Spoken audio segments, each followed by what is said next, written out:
Love, light, and blessings. This is Shamanic Awak Priestess here. I thought I will make this video while my youngest gets ready for school since I'm dressed early.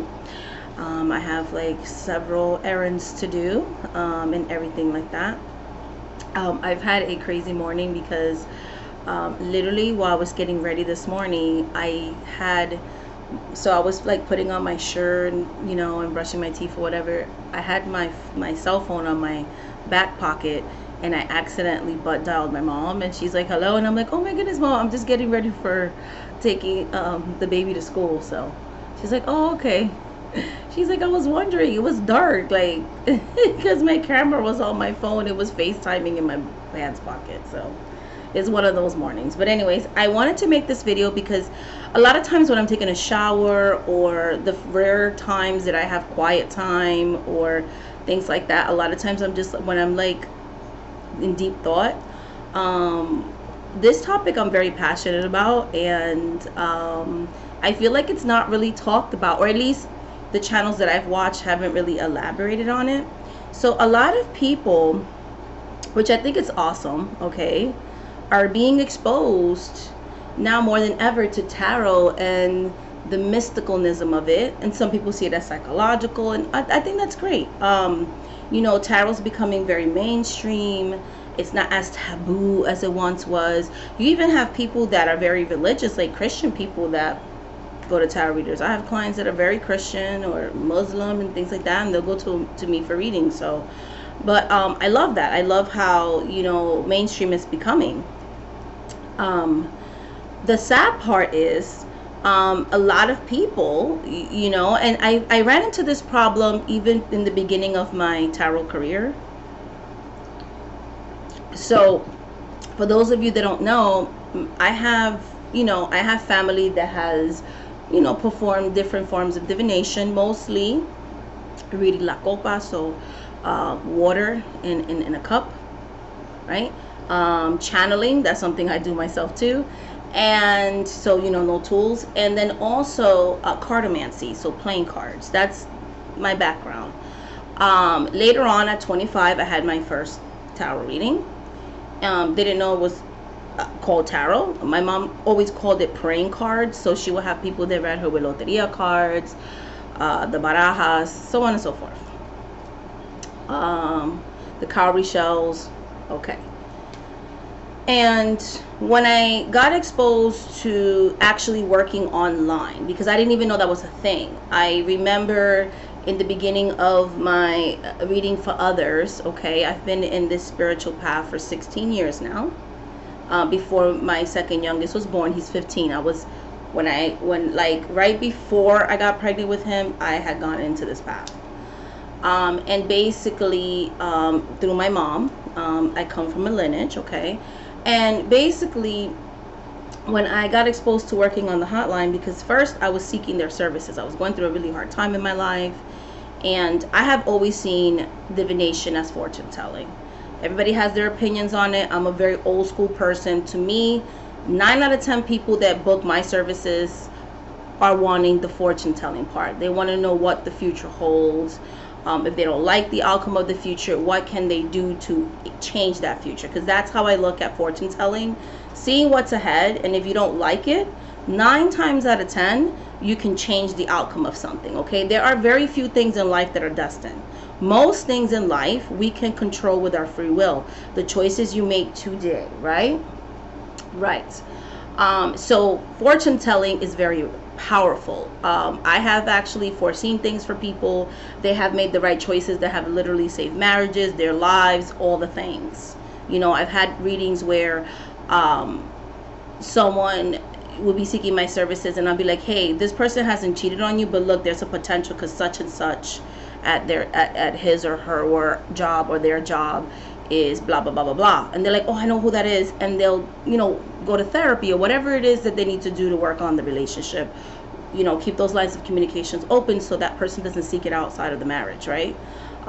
So on and so forth. So I've done those types of things. That is still fortune telling, because I'm telling you this is what the future holds if you don't change your behaviors, right? So anyways, basically when I got into the psychic hotline, you'll have a lot of people that knew nothing about divination and literally got a deck of cards and just kind of like, I just want to make money, and would just give the most inaccurate readings, and really mess up people's lives. And when people do that, they give a bad reputation to people like myself and others who actually have the ability to fortune tell, to be psychic, to be a medium, to really look into these things. So you have to be realistic. One of the things you have to ask yourself, because I have like 20 points that I want to go over on this video, is this really an ability that you have? Are you really a tarot reader? Can you tell the future? Is that something you can actually do? Because literally, this is the harsh reality of being a fortune teller that no one tells you, okay? It is not all glamour. So I'm going to look at this video and I'm going to speak on this video in my perspective. Other people read psychologically, and that's fine. That's not the perspective I'm going to give this video from. I'm going to talk about it the way I practice tarot, which is for fortune telling, empowering yourself, and manifesting the future that you want through fortune telling, okay? I'm going to claim that. I'm not going to apologize for it. I'm not going to explain it. I've done it too many times. This is my truth, and I'm going to speak my truth, okay? So many people would try to be a professional full-time fortune teller, right? A full-time, tarot reader, fortune teller, forecaster, psychic, whatever you want to call yourself. And many would try, but few would actually be successful. Even on the psychic hotline, we had like over 2,000 readers on there, but there were a lot of people, because the site that I work for, if you know where I came from, please do not, for legal reasons, state the name of it, because I don't have any affiliation with them, and they're kind of a-holes with that. They're very sue people happy if you use their name or whatever, so that's why I never mention their name. Okay, moving on. So basically, with that certain website, they would have you can chat with the reader prior to booking that person's time. You will see so many people on free chat, like literally there all day. I would log in and I would maybe be there like for 5 minutes, if that, and like the thing will go off, and I will always be private reading, because they'll let you know like the reader's not available, and I would just be there 3 or 4 hours just non-stop reading, I am so grateful for actually having worked the psychic hotlines. I only worked for one psychic hotline, right? So I'm so happy to have worked for that psychic hotline, because I got to see what it is to actually be self-employed. I got to see different reader styles and kind of created my own style, because I also, before I became a reader on there, I was a client to one specific reader. I had one reader that I went to and a backup reader. I learned early on it's not good when you have too many readers, okay? Because then you get too many confusing messages. You start self-doubting what the person's telling you. I went with who was accurate for me. And my main reader kept telling me, you need to work on this site because you have like real psychic abilities, like myself, because she was a real psychic, like she was a psychic, okay? And I was like, okay. She was very, very clairaudient. She wasn't clairvoyant, but she was very clairaudient. And so the spirit spoke to her, and she's, and she was a Rider-Waite, always the Rider-Waite. My first reading was with the Universal Weight outside, like at 25 by a face-to-face. I went to her house. That's how I used to do readings. And it wasn't until I found out that there's actual psychics online on the phone. Like, I'm like, wait a minute. So I love that, because having like an actual camera where you can see your reader, you don't have to necessarily have your camera on, is awesome. And I learned to read distant reading, which I didn't know it was even difficult, because I could read the same in your face that I can if you're far away. It's the same energy for me. So when I worked there, you can't hear the clients, like there's no audio, so you would just type. They would type their questions and you're interacting with them through typing, and they could hear you. Because I can't, with the typing, I don't do email readings. That's not my thing. I feel like it really makes me lose focus. So because of the way that I read, like so much information comes quickly, working on that site helped me to push the answers faster. It helped me to understand what people really want readings for, and that it's not my place to judge on what topics. Most of the time we're reading on love, money, business, family, so on and so forth. The everyday thing. Yes, there's some people that want the spiritual aspect of it, like my spiritual path and maybe counseling, upliftment. But most people wanted that predictive, every day. I want to know about my marriage, my lover, my significant other. Am I going to find love? Love is a big topic. So I would see a lot of people just not do that thing. And then I was one of the popular people on there because I understood from the beginning what is the client wants. And honesty, like I was always honest. You have to be honest. You cannot tell people what they want to hear. You cannot sit here and sugarcoat things. Like there's a way you deliver a message lovingly without being in a place of judgment. But at the same time, like if you're only telling people what they want to hear, one, sooner or later they're going to find out you're lying. They're not going to trust you, and you're going to lose people like that. Because a lot of the people that would be popular, they would tell people what they wanted to hear. After a while, they lost their fame on the site. They weren't making money anymore, and people didn't trust them. So don't do that, and there were a lot of good readers that just didn't make it, that they just weren't booking clients for whatever reason. So this is like any business. This is very cutthroat. There's so much competition and nobody tells you that. You really have to create your brand. You really have to work on yourself. Like, brand is not just how good of a reader you are or how psychic you are. It's also your brand. It's also, what are you offering that's different from the thousands and thousands and millions of other people that claim to be able to do the same thing that you do? What makes you stand above the rest? And for me, it's my accuracy. For me is the way that I read, and I continue to work every single day to enhance my abilities, because I know that's what keeps people coming back. It's my reading style, the way that I treat people, and this ability that I develop, and I put a lot of work into every single day. So be realistic and know that this is a competitive business.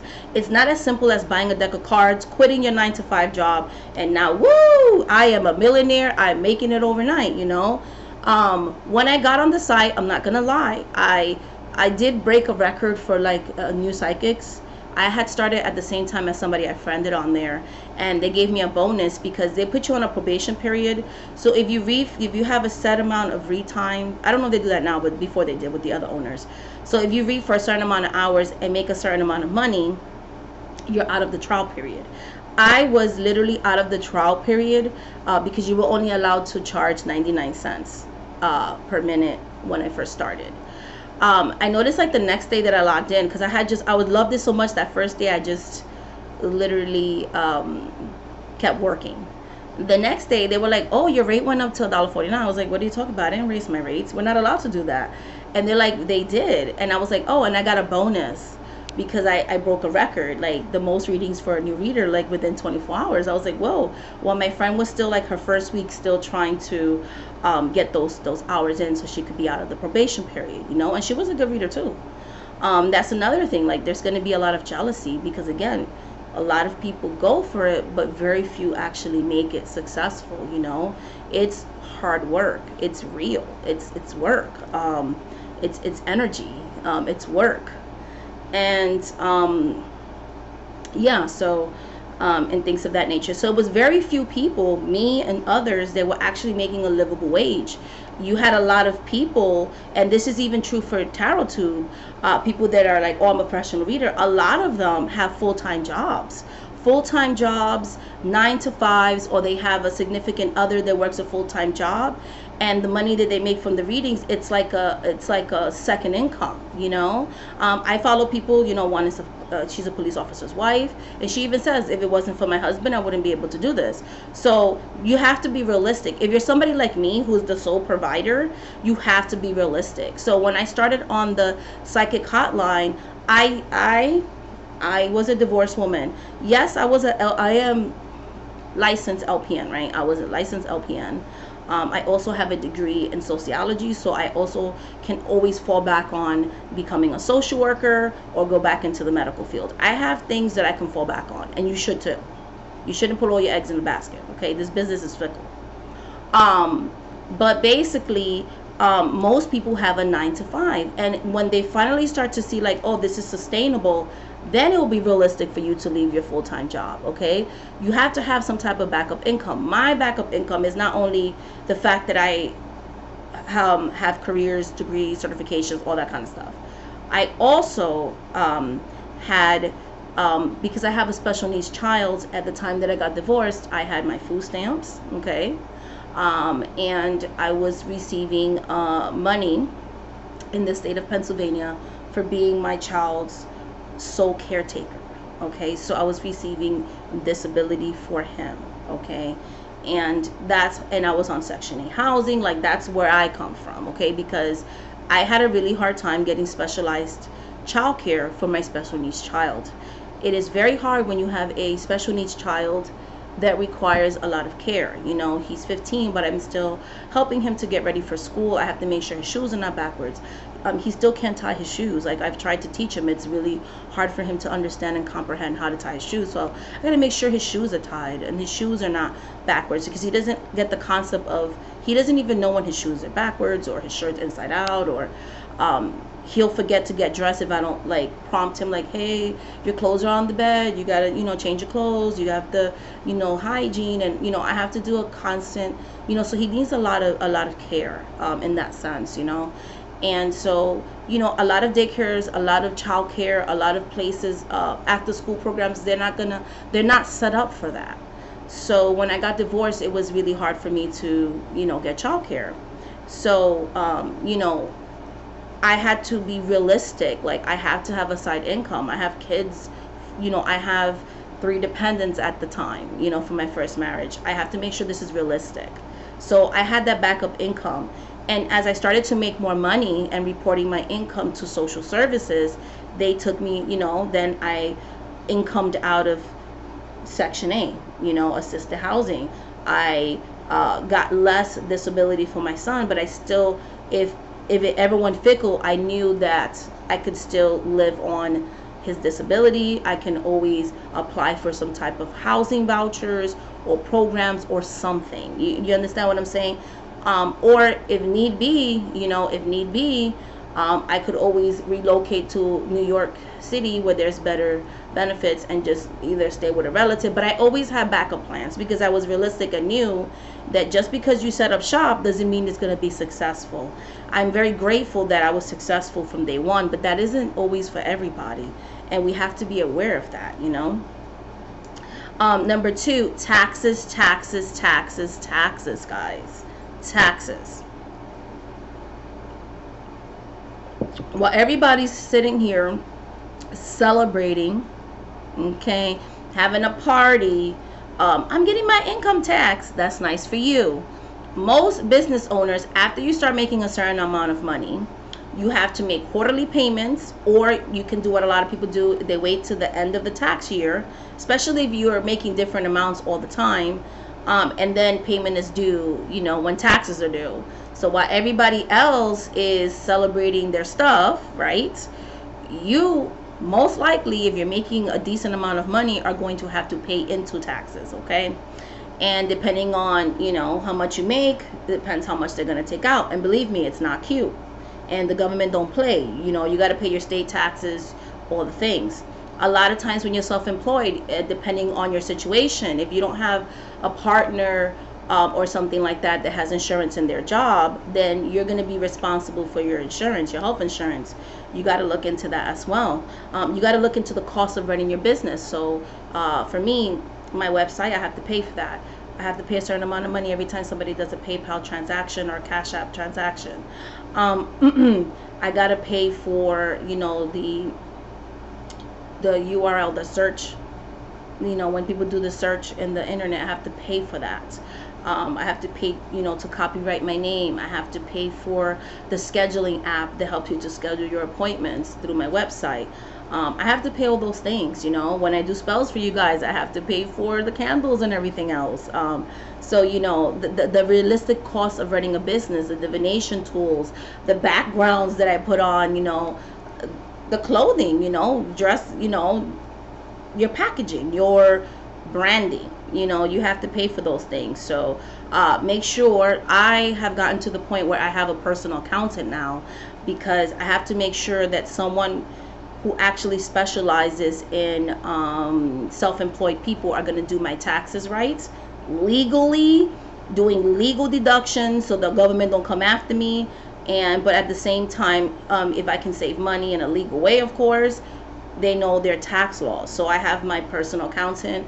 I've been working with her now for, will be my 3rd year this year, and I love her. So you know, taxes is a real thing, guys, and if you're going to have a personal accountant, that's going to cost you money. So all these things. Number 3, the 3rd point is this whole demeaningness, this whole playing down what an actual fortune teller or psychic is. Everybody's a psychic, everybody's a this, everybody's a that, blah blah blah blah blah blah blah blah. So you'll have that kind of camp. And I have just stopped watching videos that have those titles because they're annoying me, because everybody's not everything, okay? You can all be intuitive, but not everybody can actually see into the future, and that's fine. Just like technically we can all sing, but can we sing good? You know what I mean?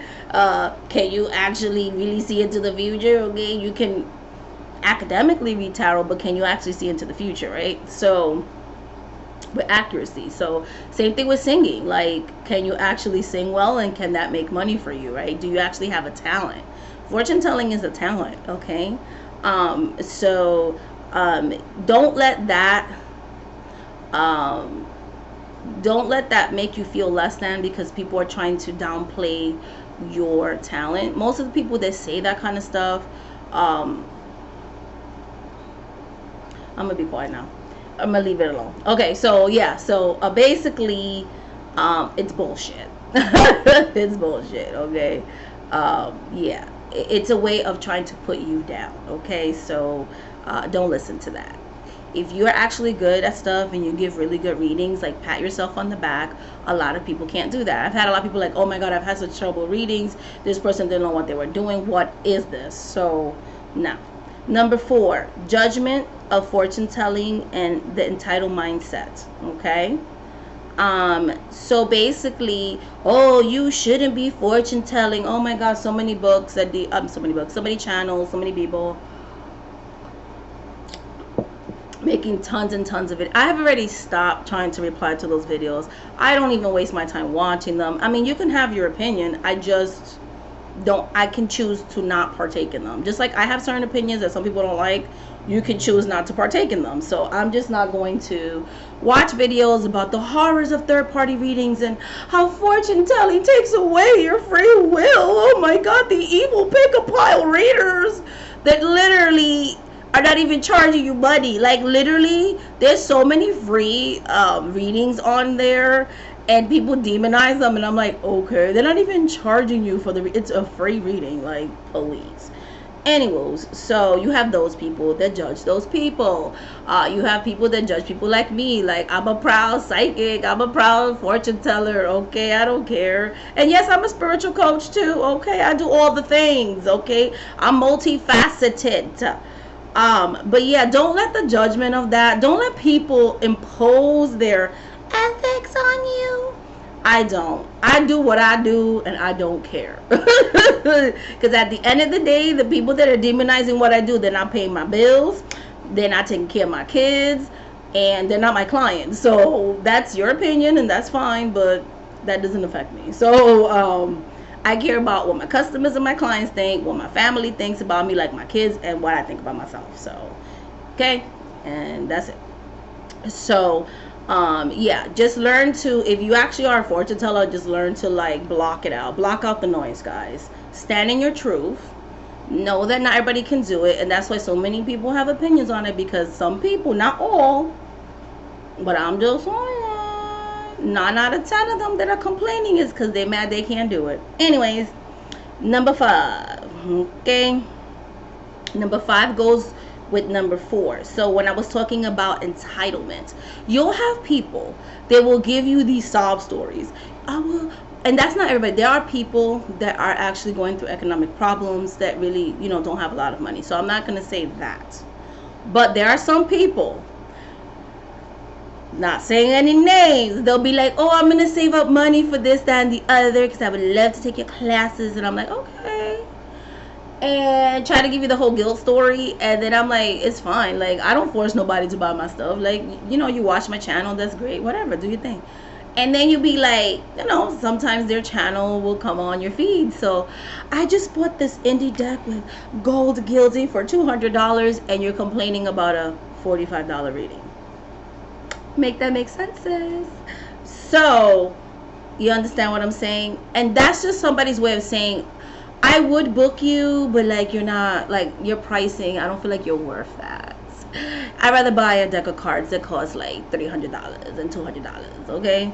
I'd rather have nails. I'd rather have and that's fine. I like having nails too. That's fine. But just be honest about it. You don't want to pay for a reading, okay? You're trying to manipulate me into giving you either a discount, exchange readings, or whatever. I'm not going to do that, okay?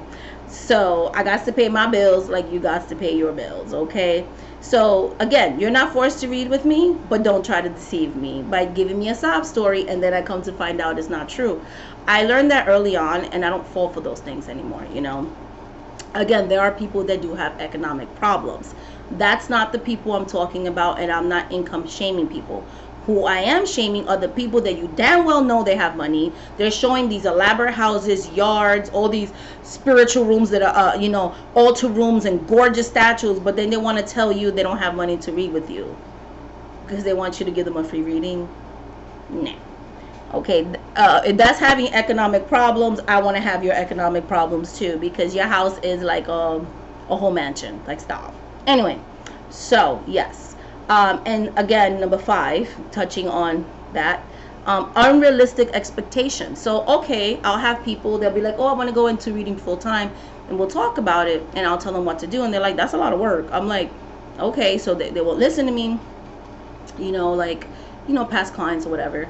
And they'll put up like a Etsy, or they'll put up a website. Oh, nobody bought any of my readings. I'm giving up. And I'm like, but are you advertising yourself?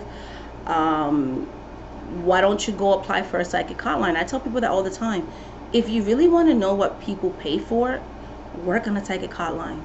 You'll see what it's really like to be a professional reader, to be a professional fortune teller, because they're relentless, they're rude, and they're gonna tell you if you suck. You know what I mean? So you have to have really thick skin. And I am so grateful for the fact that I worked there for 4 years, and I was able to transition from being a psychic hotline reader to leaving it almost 4 years ago now and going into my own business. So if it wasn't for that type of experience, I don't think I would be as successful as I am today, to be honest. Knock on wood, okay? So I am very grateful for that experience, honestly, and I would not change a thing. So be realistic. Like, actually get your practice and see what it is, because you'll have people that want to sell you what they want, and that's nice, but that may not. You have to know your market. Like, what are people shopping for? And if that goes against your ethics or isn't something you're interested in, then maybe being a professional psychic tarot reader is not for you. Because you have to give the people what they want. It's not what you want, it's what they want. So be realistic. Number 6, it's a full-time job, okay? So discipline is everything. You know how many times in the summer I've been booked and I worked through the heat, through the air conditioning, and my kids are out with their dads or with their older sister and they're having fun, and I want to be in the thing with them, but I know that I have to put in the work. I have to get my 48 hours a week, and so I can pay my bills, and things of that nature. So and it's a competitive market. If you're always unattainable, they're gonna go to somebody else. So you have to be realistic, okay? And so you got to put in the work. And even your days off are not your days off. This is not a 9 to 5. You have all these people. I quit my 9 to 5. Even working on the psychic hotline, I work more now than I ever did then, because I would log into the site, do my hours, and get out. Now I have to do I'm a one-woman show. Like, I have to do all the advertising on my own, create content, this, that, and the other, because it's all about promoting yourself and letting people know I'm here, so Basically, it's not a 9 to 5. Even your days off, there's always something work related that I'm doing. Okay, whether it's answering emails, writing for classes, um, working on my spirituality so I can continue to be accurate in my readings, studying tarot, just a lot. Reading something spiritually based, like it's always work, you know. It's a full-time job. You have to have a schedule. Like I have a schedule. I drop my kids off. 30 minutes from that, you know, I am 30 minutes from when I drop my daughter off, you know, I have my morning coffee, I do a meditation, I'm working. And about an hour before my son comes out of school, I'm doing readings for all those hours. Once my kids are in bed, about an hour after I know they're asleep, because it takes them about an hour, because I have to do a lot of yelling, and can y'all go to sleep, and can y'all stop being annoying, or whatever. Like, let's be real.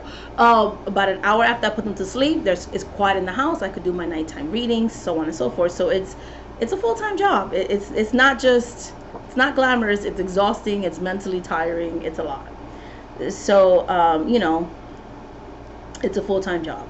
It's not just I'm going to sit around watch TV, because you're not going to make any money. I mean, you could do that, but you're not going to make any money. Okay. All right. 7. Most readers aren't your friends. Okay. I do, and I could count them in one hand, do have friends that are readers that I love, or like personal friends of mine that I love, and they got my back, and they never tried to exploit me. They pay for my services, I pay for their services. We have that mutual respect. But then you have the other side of that, right? And this is not about tarot too. This is just in real life, like my everyday life. This is not a particular person that creates content. This is not probably even anybody you know. But I've had psychic people come into my life that have tried to manipulate free services from me, or discount services, or let's exchange readings, and and just sucking up my time that distract me from actually building a business. Okay, because they feel like I am too good to pay for your services. And so I had to learn early on to have that boundary. Just because you're a reader too does not mean I'm going to give you better service, free services, extra time, or anything else. It's great that you're a reader. Cool. All these kinds of things. Yes, we can chat. I love that. We can talk about that. But I'm not going to work for you for free. I'm not in a point in my life where I need personal readings anyway, so that wouldn't even be an exchange that I'm interested in. Not to be mean, but I'm good. Like, I read for myself, or if I need a reading, I have my friends that I pay to read with them. I have like 2 people, well 3, that I trust with things, that are friends of mine. Okay. One is on YouTube. She knows who she is. Wow. And 2 other ones are in my personal life. I would pay them for their services. They pay me for mine. You understand? We respect that. We respect the spirits that we work for. Okay. But most people are going to try to act like they're too good to pay. They're the ones. It's sad, but like, it'll be the readers that try to take advantage of you more than the clients. Like, really? You're not some enlightened being that they're just not going to pay for stuff. You know what I mean? You giving me a crystal is not going to do anything. Like, it's different if this was a hobby. Like, this is my full-time job. So, yes, you will pay like everybody else. You know, you're not better than nobody else. It's a very lonely world. You'll have people that will try to take you out. This happened to me a lot in the psychic hotline. Happened to me in the beginning of Tarot Tube. That's why certain people I'm not friends with, and I don't follow them. They don't follow me. And I didn't do the whole drama show where, oh, see this person fighting with them. I didn't do none of that. I just stopped talking to the person. They stopped talking to me. We moved on. Okay. I don't do the whole drama show thing. Like, I have better things to do. But basically, I realized that being a spiritual person can be very lonely, in the sense of you thinking you're coming into this to find community, which is what I came into it as well, to make a living, but to find community. And sometimes that community could be kind of isolating, because you'll have people that are jealous of you, that maybe they try to do or go into the same direction, and sometimes their clients will come to me, or my clients will go to them, and I'll be like, that's fine. I'm not gonna always be available to read you. Like, you want to go to somebody else, that doesn't bother me, you know. But you'll have people that bothers them, you know. And they'll let the jealousy and the ego get in there and actually wish bad ill, you know, the evil eye intentions, actually try to do magic against you. Like, it's a very cutthroat world. This is the reality of it. So everybody who says they're your friend are not your friend, and everybody's not going to wish you well. That's just the truth. There's going to be more people sometimes that want your downfall or wish you to fail and not be successful, and I have found that to be true. And then add to that being a black woman of color, okay, being a woman of color, sometimes you'll have that as well. There's going to be people that are going to discriminate against you just simply for the color of your skin or how you look. I am a bigger size person. I've been a bigger size person for years. There'll be people that, okay, I don't think she's attractive, so I don't want to read with her. Some people could be superficial like that. I don't care what somebody looks like physically. I just care about your reading being accurate. I don't care what you look like, but that's not everybody. So, it's just like I said, it could be very lonely. You'll have people.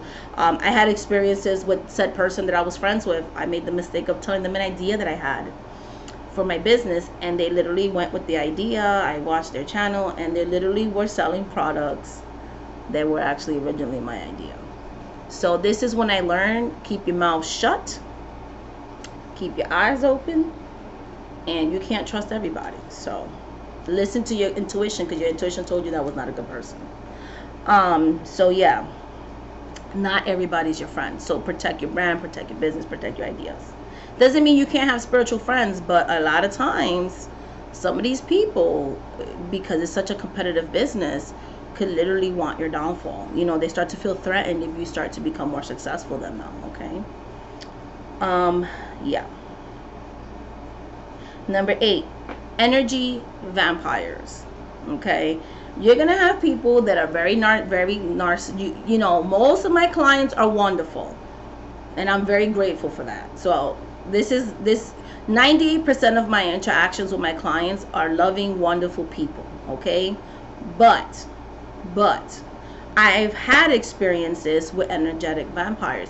People that have no boundaries. They will sit here and message you all day, bother you all day, harass you all day. It's okay to give updates. I answered you when I want. But you'll have people that are mad, like, hello, I messaged you 5 times. I emailed you. Okay, I don't think I'm the reader for you, because you mad obsessed. I have a life. I have other clients. It's not all about you. I bought a reading, so what? I want you to read me now. No. You know what? That's nice. I have other appointments, okay? So you can't book a reading in 5 minutes and expect me to drop everything and read you. So I have a boundary with that. If I feel like someone's just an energetic vampire, too narcissistic and elitist, I'm not going to work with you. I'm in a place now, I'll be like, here's your money. I think you need to find another reader. I'm not vibing with you. When I first started that, I didn't do that. I would let people literally abuse me sometimes on the psychic hotline. Because they didn't have my back, and they would a lot of times reprimand you if you ended a session. Why did you end the session? Because the person will complain, and then when they went through the records and did an investigation, they found out I didn't do anything. But that was annoying. So when I went into business for myself, I made it a goal that I would not allow anybody to abuse me. And I remember there was this certain client, I kept letting her slip by, but she would literally give me a panic attack or anxiety. And one day I had to tell her, listen, either you're going to treat me better and stop treating me like I'm beneath you, or I'm not going to read for you. Because you literally, I'm shuffling the cards, and you're like, come on, hurry up. Give me my answer. Damn, give me my answer, girl. Relax. Okay. And I ended up blocking her because she just would not listen. And I said, listen, I'm done. I think I did 2 sessions for her, and I was done. I was like, listen, I'm done. You can go to PayPal if you want to. I rendered the services that you paid for, but I know, and I told that to PayPal. And they're like, no, we're not going to give you a refund. She gave you the 2 readings that you wanted.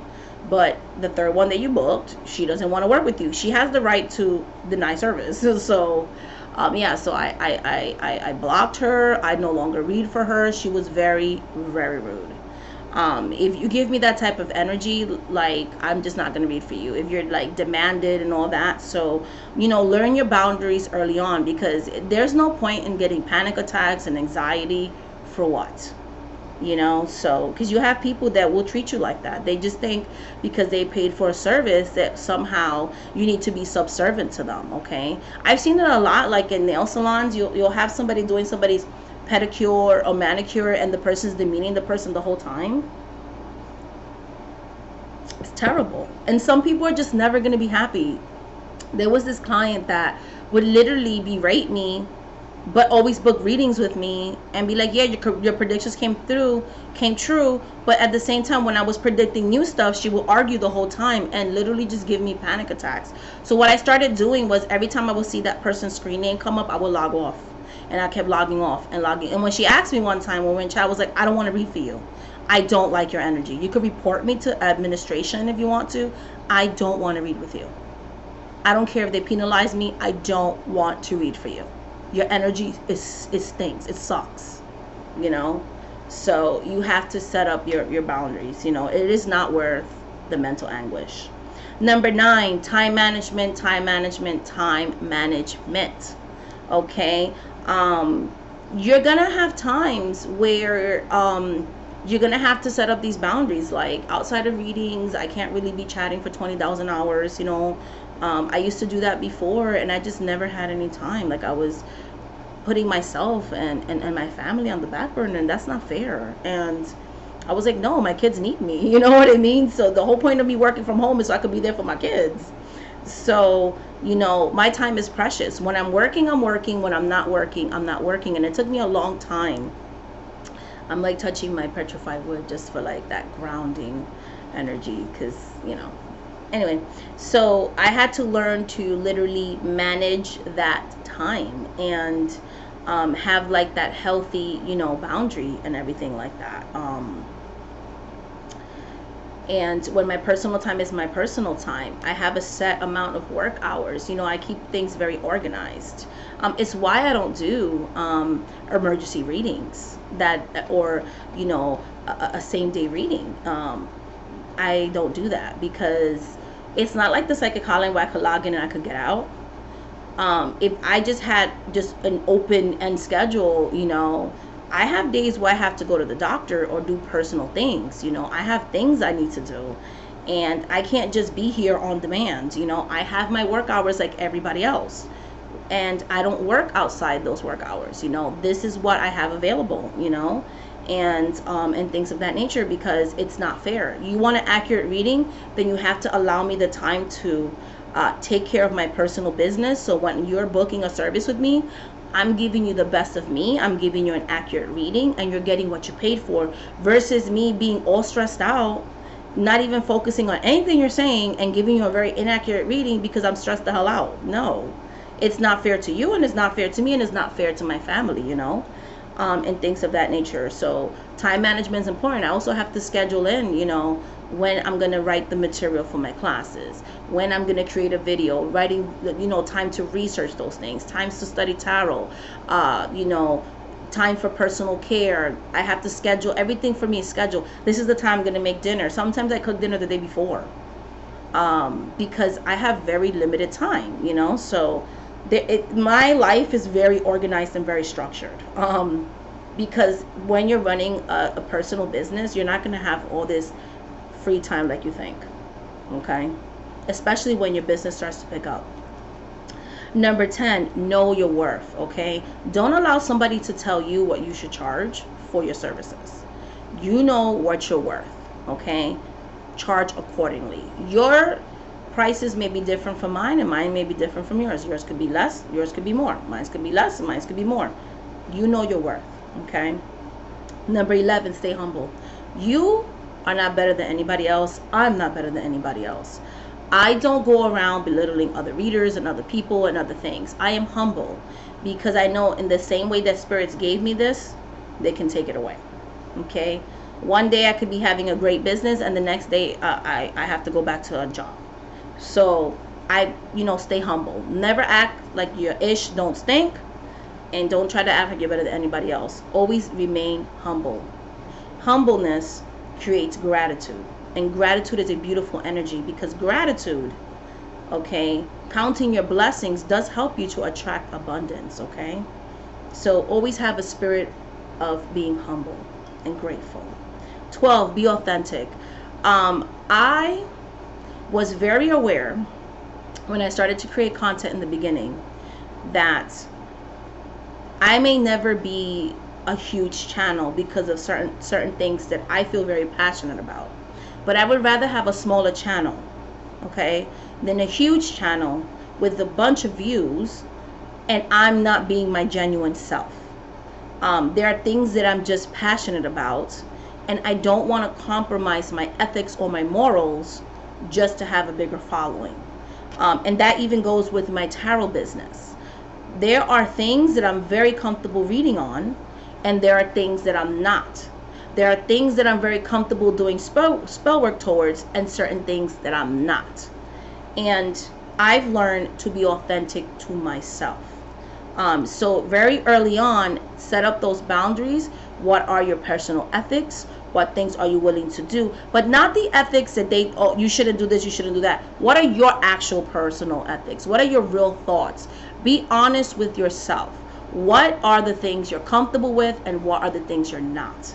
Don't try to be like everybody else, because remember, there's so many of us. You should always try to stand out in the crowd. What can you offer that's different? Being unique is so important. We all have our different ways of viewing and using tarot. Number 13, dress for success, okay? I can't tell you how many countless times, and admin started getting on people on that. People that will have very dirty, messy backgrounds will be the ones that nobody will book. You're in your PJs sitting on a bed, kids running around screaming, you're screaming at your husband or your partner, just looking like a hot mess. You need to dress for success. I dress like I'm going into a job every single day, because the way that I look, my appearance, my background, all of that is my branding, all of that is my business. People do see the first thing that people notice is the eye. They look with the eyes. They look at the outside packaging of any product that you're selling, okay? Then when they get to know you, wow, that's awesome. Like, you really are good at what you do. But people are going to go by appearance. If you're looking a hot mess, they're going to be like, I don't think that person has their life together. I don't want to get any type of spiritual advice from somebody that looks so chaotic. So you need to dress for success, okay? Number 14, stay true to your boundaries, okay? What are you comfortable with? Which I hit on earlier, so I'm not going to elaborate further on that. Number 15, always be realistic and ask yourself, is this something you're really passionate about? You know? Is this your sole purpose? Is this something you really enjoy doing? Do you feel like this is your higher calling? Because it doesn't matter what kind of job you have, if you don't really love what you're doing, it's going to show in your work. If you're just doing it for money, it's going to show in your work. So is this something you really want to do? And if it is, how much effort, how much time are you willing to invest until this business grows? Because for some people, they may not have grown overnight, right? And my business grows more and more every year, right? You might fail the first year. You might not really make anything until the second year. Everybody's path is different. And so is this something you're passionate about? You know how many singers, they'll say, like, you know, some of them, they made it fame overnight, and some of them are like, damn, I was struggling for years being a waitress. But they were so passionate. Something within them knew that this was their calling, and because they loved it, they put the work, and all of a sudden they became a celebrity, you know? And it's the same thing in the spiritual community. It's the same thing in the spiritual realm and being a professional reader. Is this really something that you love and you're passionate about? Because your work is going to speak for itself, and all of a sudden people are going to start talking about you, word of mouth, blah, blah, blah, blah, blah. Next thing you know, you have a thriving business because you didn't give up on it. You know, how much time are you willing to put into it? How much effort are you really willing to give this your all to make your dreams come true? Or if this is just simply a money grab, it's going to show. And sooner or later, even if you do make money, sooner or later people are going to start walking away from you because they're going to realize you're only doing it for money, you know? You're not really caring about the client. Yes, money's important, but if that's the only reason you're doing it, or for ego, or for just saying that you're doing it, it's going to show, you know? Number 16, respect and honor your customers, aka clients. They're paying you for a service. You should not be judging them on their questions. I don't, I don't read on things that are beneath me. I'm just like this psychic, and like the guy you're reading on, or the lady you're reading on, or the person you're reading on, they're such losers. And why do you even want to know if like they're coming back? Like, what's wrong with you? Like, you don't have the right to, you can say I don't want to read on certain things and put that on your site, but you have no right to belittle people. Okay, maybe that doesn't seem important to you, but that person invested money because those questions are important to them. All right, respect the orientation, the skin color, and do not discriminate against somebody based on their appearance, the color of their skin, their disability, okay, their sexual orientation, their gender. Like, you have no right? You should always be equal opportunity. You should treat people like you want to be treated. Don't demean somebody. Don't be prejudiced, racist, or any of the ist, and don't bamboozle people. Don't treat somebody bad because they booked, I have services that are like from 15 minutes to an hour, right? So they're going to be different price point. I treat everybody the same, whether you booked a 15-minute reading with me or an hour reading with me. I treat you with dignity and respect because that's the way that I would like to be treated. I know what it's like to be a welfare mom, okay? I know what it's like to have a really good job when I was an LPN and making good money and married well and had a dual income and was a high middle class person and lived a very good life. But I also know what it's like to growing up in the South Bronx, times where I lived in the projects in the city of New York City during the crack era, okay? I know what it's like to live in the hood and the ghetto and all that stuff. I know what it's like to be homeless when I was younger, being a daughter of an immigrant, and not homeless sleeping on your friend's couch. I mean like actually homeless, okay? Like, sleeping in the street. I know what that's like. I've been through so many different parts of my life and so many different economic areas that I can empathize with somebody who's struggling, because you don't know if that person who booked that one question reading or that 15-minute reading, if that's like all they had and they're so lost and they need help, that's the money that they have to invest in guidance. And you owe it to that person to treat them with dignity, okay, and respect. Not to demean, oh, that's all you paid for a reading. No, that's not how you treat people. You should always treat your clients and your customers with the same dignity and respect that you would like to be treated, okay? So appreciate them.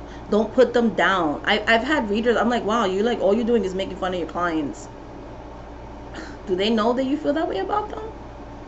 And then they will wonder why after a while they're like, I knew a particular person which I had a falling out with. They don't even have a website anymore. Like, their business went completely down. Why? Because you were only doing it for money. You were always making fun of your clients. And I never told on her because I stopped being friends with her, but I know eventually somebody told on her, because she would talk about other clients to her clients. I'm like, what are you doing? That is so messy. Yeah. So treat them with respect, okay? Treat them with respect. Don't spend their reading talking about your personal business, your personal problems. Like, get to the point of what they're reading. Number 17, get your shit together. Get your shit together. Don't be a messy reader. Like, I've had professional readers that will have a messy life. Like, if you have a messy life, keep that on the down low, okay? Keep that to yourself. They will be sitting here on the chat or whatever talking about their love life problems and all this stuff and being mad depressing, but be the same people that give you advice, and it's like, girl, you get slapped up every other weekend. Like, I'm not making fun of domestic violence, but you literally are in an unhealthy relationship, but yet you're telling this female, you need to stay in that relationship, it'll get better. You're literally encouraging domestic violence. You're literally encouraging toxic behavior, you're literally,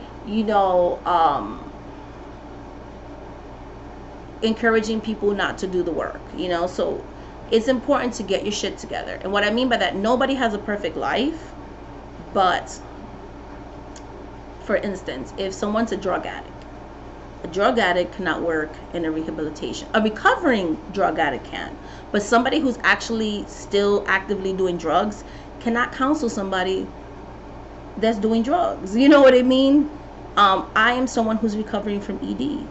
I am not in a place right now where I feel like I can get into the field, or you need giving diet tips to people. I could tell you what I've done that works for me, but I'm not a dietitian. You know what I mean? I have my own struggles, right? So, I know when to stay in my lane, right? So if you have a messy life, how are you going to be a spiritual counselor? Like, if you have a chaotic life, like, we're going to have problems every day, but I'm talking about just chaotic life.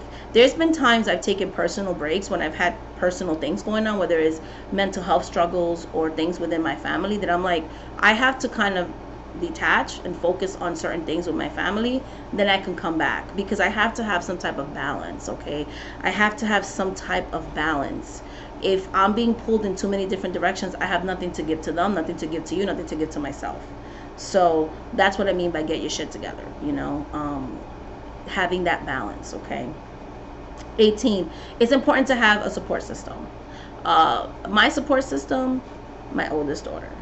My support system, my oldest son. My support system, my children, my younger children. They support me.